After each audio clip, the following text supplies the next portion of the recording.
Salatu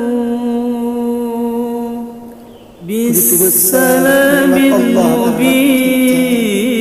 Tapi kita lupa kepada Allah, padahal Allah perintahkan kepada kita untuk berbuat apa yang Allah perintahkan kepada kita. Tapi banyak di kalangan kita meninggalkan perintah Allah, lebih penting perintahnya diri sendiri. Tapi dia lupa kepada Allah. Bagaimana kehidupan padahal kita ini ciptaan Allah, hamba Allah yang diciptakan oleh Allah dari nur Nabi Muhammad sallallahu alaihi wasallam.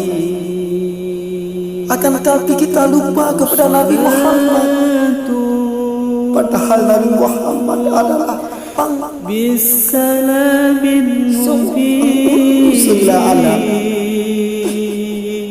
Kita lupa terhadapnya.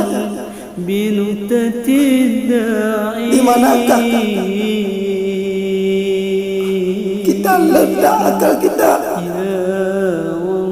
sehingga kita tidak memikirkan apa yang lebih baik terhadap kita. Rasulullah memikirkan kita, tetapi kita tidak memikirkan diri sendiri. Bagaimana nasib kita nanti? Wahai sahabatku, wahai saudaraku, mari kita ingat kepada Allah, ingat kepada Rasulullah.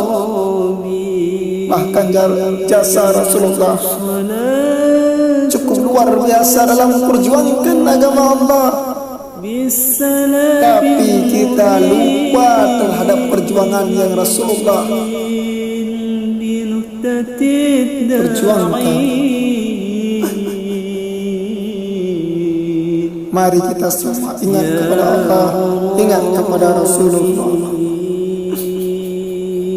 Sekian sahabatku.